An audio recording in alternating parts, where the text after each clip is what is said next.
Hello and welcome to the channel. After the storm comes the calm. It certainly feels like the opposite with President Tinubu and his first few weeks in office. The honeymoon period isn't over just yet. How long will that last though? Because like with everything that goes up, it will most definitely come down. So will the euphoria surrounding the president at the moment. One misstep and the vultures will come out.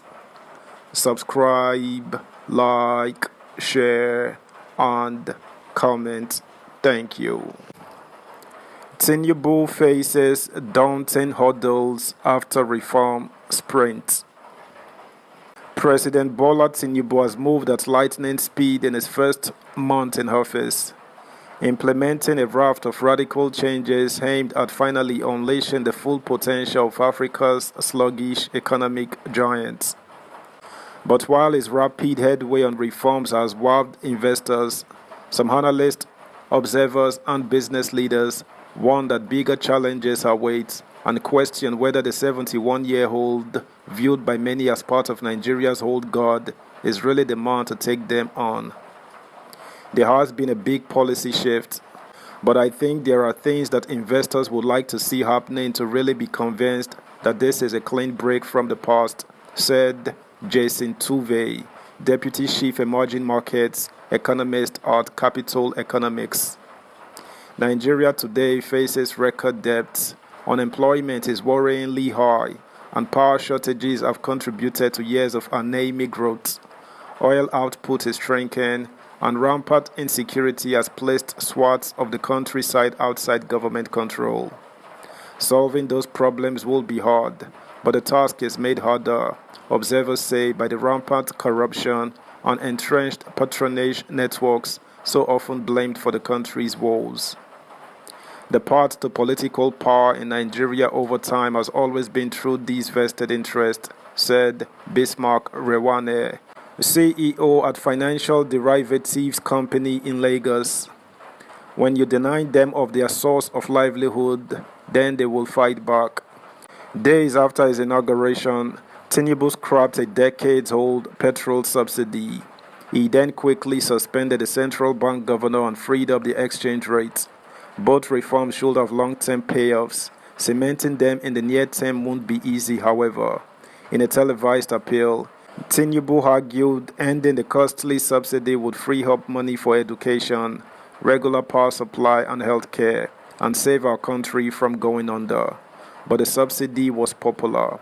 Petrol prices have nearly tripled, hitting millions of households and small businesses that rely on petrol for power because the national grid is patchy. Transport fares have soared for workers and farmers taking produce to markets. Tinubu said he was the best man for the job, but we dey suffer already, said Lagos driver Tunao Taiwo, 38. What will happen after 6 months?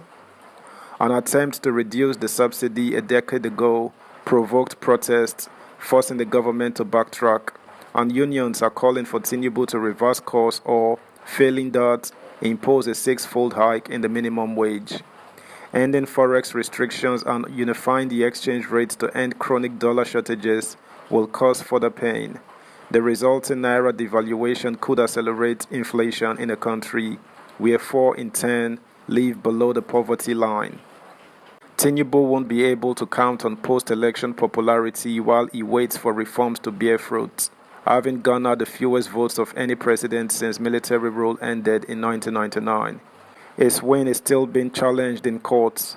Nigeria was already hurting, so he needs to build consensus around the reforms. He has a legitimacy deficit, said Nnamdi Obasi, senior Nigeria advisor for the International Crisis Group think tank. Tinubu's ambitions to build a $1 trillion economy in 8 years could come unstruck, in part due to chronic power shortages. The national grid produces only 4,500 megawatts, leaving millions in the dark.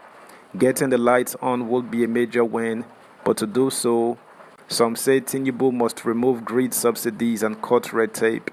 If deregulation happens and actual prices are reflected, then the value proposition becomes crystal clear, and there will be more investors willing to invest in the sector, said Prince Ojeabulu, CEO at renewables firm Resource Energy.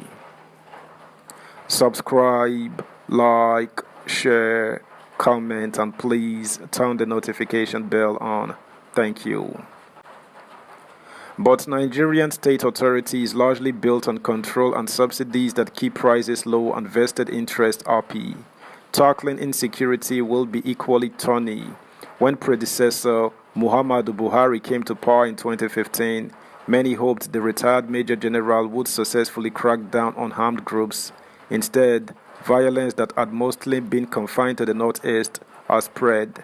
Tinubu cleaned house last week, removing security chiefs and the head of police, but he faces obstacles. The military has its own entrenched patronage system, while political analysts say armed groups in the Niger Delta involved in industrial-scale oil theft operate with support from some politicians, and some northwestern armed gangs behind Napin's rings started as crime-fighting vigilante groups backed by state governments.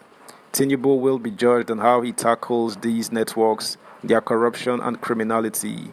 Analysts say there are reasons to question his commitment.